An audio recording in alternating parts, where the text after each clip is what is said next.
Oh, no audio. Oh, crap. Hold on a second. There's no audio here. Hold on. I have to do something really. And there it is. Okay.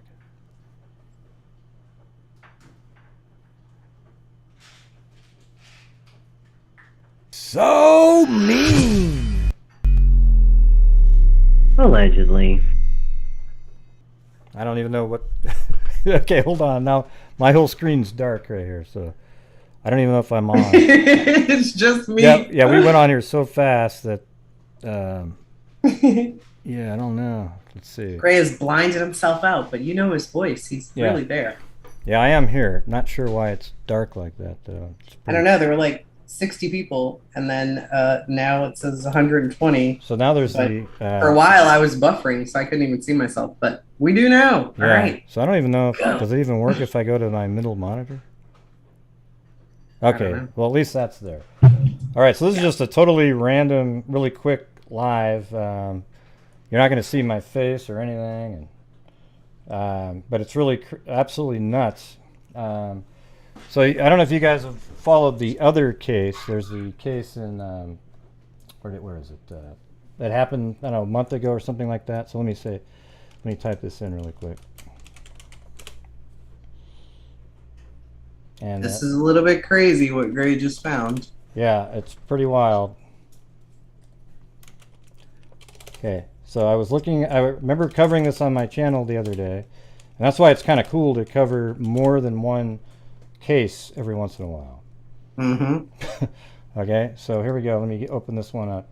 So this couple right here, it was in Moab, Utah. Of course, we got the ads pop up, and they were at a bar on August 13th in Moab because they're living out of a van or sort of a living tent situation, just like in the Gabby Petito case, right? So that was on August 13th. Okay, so then I remembered making the timeline for the Petito case yesterday on my show, and then today I was just sitting around going, that's weird. They were both in Moab. And guess what, everybody?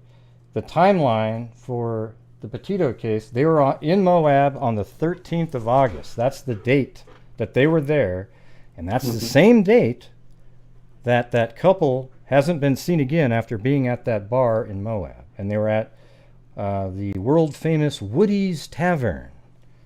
So what do you guys think of that? Isn't that just absolutely crazy? So they were both there at the same time, the same night. Yeah, they were in Moab on the same night. Now, here's the thing, everybody.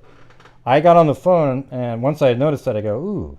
So I called the Moab Sheriff Department, and I said, well, listen, I was just looking at this timeline in the Gabby Petito case, and it looked like the timeline, they were there on the 13th, the same night that couple went missing, and I mentioned their names. And she goes, yes. And I go, oh, so you guys are aware of that? She goes, yes, we are. Very strange. I mean, so it was a very interesting conversation. It was like, I said, wow. And I go, I don't really believe in coincidences and so forth. And she goes, yeah, this is really weird. We are definitely looking at this. So you got to admit, like, that is crazy. Yeah, that is crazy. That's crazy. That makes no sense. Come on now. I mean, lots of stuff happens in the world, Yeah. How many things like that happen? Like that couple was shot to death, right, Craig? Yeah, they were shot to death in their campground, and they did say that there was a weird person there. Like they told people, hey, if something happens to us, it was this weirdo.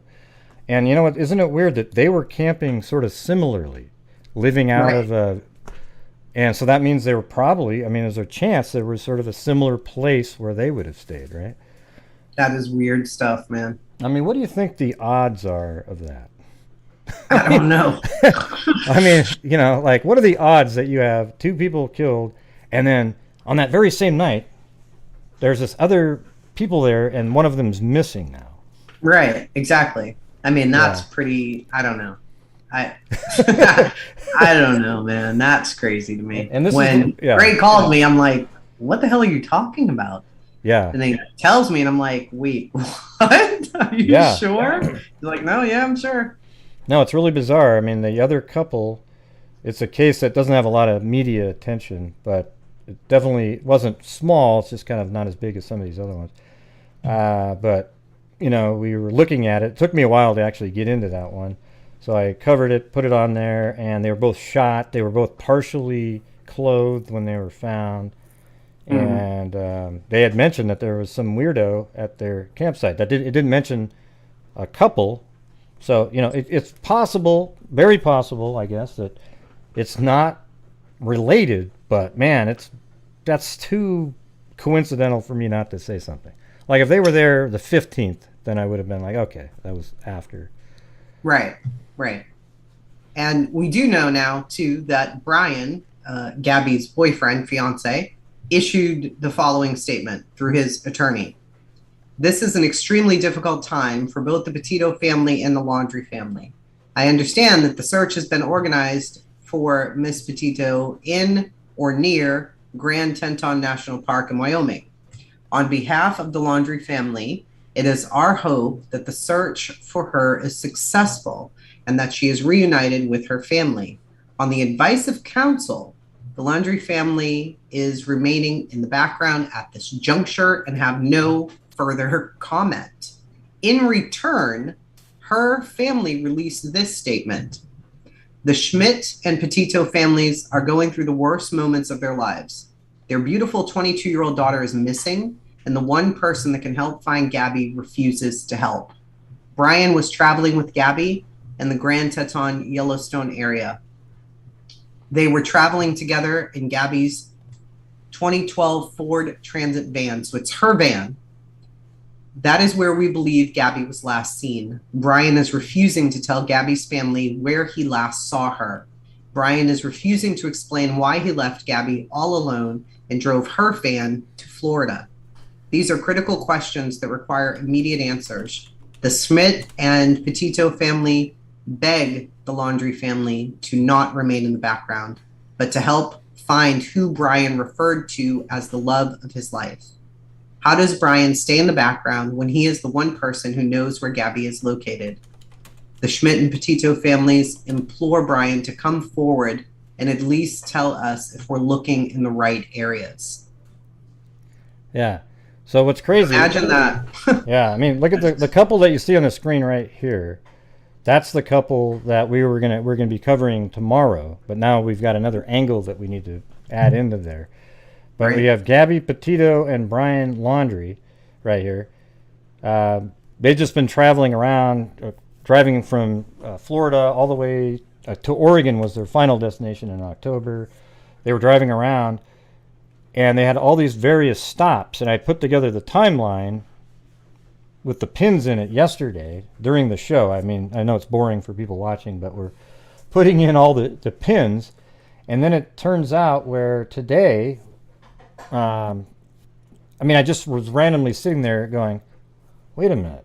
I remember that other case of this case right here, and this is from in August, and we knew that timeline was in August, so I just was kind of like, let me go check. Okay, so you've got this couple right here, and it's wild. They're there on the same night. Yeah. This couple right here is at a bar in Moab, Utah, and they both get murdered basically that same night when they get back, and they're found 5 days later.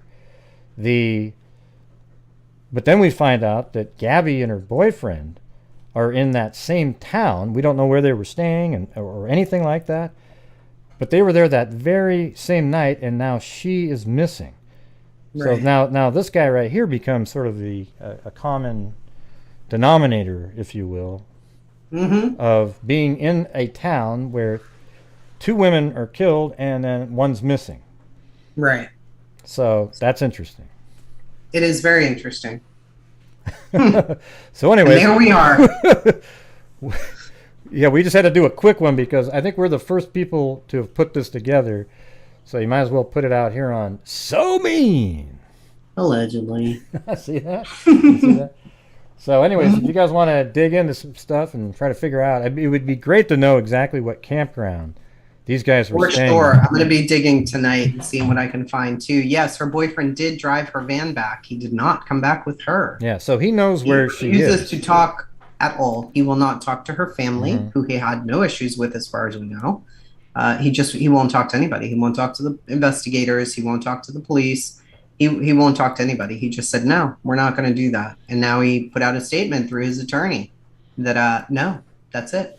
And it's her van. Yeah. So he drives back her van, and she's not in the car, and he drove thousands of miles, so he knows what happened to her. There's no doubt about it. Absolutely, he does. Yep. Yeah, because if she had been abducted, he would have called easily, right? Like she just or disappeared, she would have been calling people. She didn't do that, so. Right. Anyways, I know that you guys are really disappointed that my face isn't on here because, man, I mean, you know, Tom Cruise or whatever. Oh, you don't even like Tom Cruise. Oh, Gray Hughes. By the way, you may not know this. Sorry. Yeah. You are going to be on NewsTubers Live. You are joining Big Bother, which is a spinoff of Big Brother. Oh. And you and I are sharing a room. Oh, no. Here we go. How about that? I just said no sex stuff, and she was like, okay. Okay, good.